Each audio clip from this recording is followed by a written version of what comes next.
ঘরের মাঠে আয়ারল্যান্ডকে ৩-০ ব্যবধানে ওয়ানডে সিরিজের ধূপসলাই করেছে বাংলাদেশি মেয়েরা। ব্যাট বল উভয় ক্ষেত্রে নিগার সুলতানা জ্যোতির দল দুর্দান্ত পারফর্ম করেছেন। তার সুসংবাদ মিলেছে আইসিসির ওয়ানডে র্যাঙ্কিংয়ে। বোলারদের তালিকায় ক্যারিয়ার সেরা র্যাঙ্কিং উঠেছেন স্পিনার নাহিদ আক্তার। এছাড়া অধিনায়ক জ্যোতি, ফারজানা হক পিঙ্কি, সুবহানা মুস্তারি ও ফাহিমা খাতুনরাও বড় লাভ দিয়েছেন। আজ বুধবার বিশ্ব ক্রিকেটের সর্বোচ্চ নিয়ন্ত্রক সংস্থাটি নারী ক্রিকেটের সাপ্তাহিক হালনাগাদ প্রকাশ করেছে, যেখানে বাংলাদেশি বোলারদের মধ্যে ইতিহাসের সর্বোচ্চ অবস্থানে উঠেছেন নাহিদা।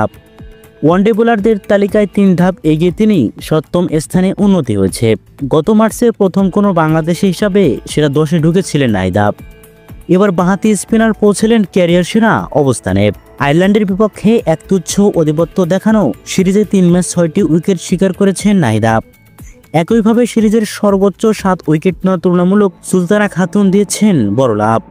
তিনিও ক্যারিয়ার সেরা অবস্থানে পৌঁছাতে 23 ধাপ এগিয়ে 31তম স্থানে উঠেছে। সিরিজে কেবল 1 উইকেট পেলেও রাবেয়া খাতুন এগিয়ে এসেছে 6 ধাপ এগিয়ে। তবে মেয়েদের ওয়ানডে বোলারদের তালিকায় শীর্ষ 6-এ কোনো পরিবর্তন হয়নি। যথারীতি শীর্ষে আসছেন ইংল্যান্ডের জোফি এলটেগস্টোন। এছাড়া 2-3 দিনে যথাক্রমে অবস্থানে ভারতের দীপ্তি শর্মা, ইংল্যান্ডের ক্যাট ক্রুসের। অন্যদিকে ওয়ানডে ব্যাটারদের মধ্যে যথারীতি আরেক ইংলিশ ব্যাটার নেট সাইভার ব্রান্ট, 2 দক্ষিণ আফ্রিকার লরা উইলভার্ট এবং তিনি আছেন শ্রীলঙ্কার অধিনায়ক চামারি আদাবাত্ত। বোলিংয়ের মতো ওয়ানডে ব্যাটিং র্যাঙ্কিংয়েও সুখবর পেল বাংলাদেশ। 3টি ম্যাচেই 50 করেছেন টাইগ্রেস ওপেনার ফারজানা হক পিঙ্কি। সিরিজের দ্বিতীয় সর্বোচ্চ 172 রান করে ডানহাতি এই ব্যাটার এগোলেন 6 ধাপ। তার 16তম অবস্থান বাংলাদেশি ব্যাটারদের মধ্যে সর্বোচ্চ।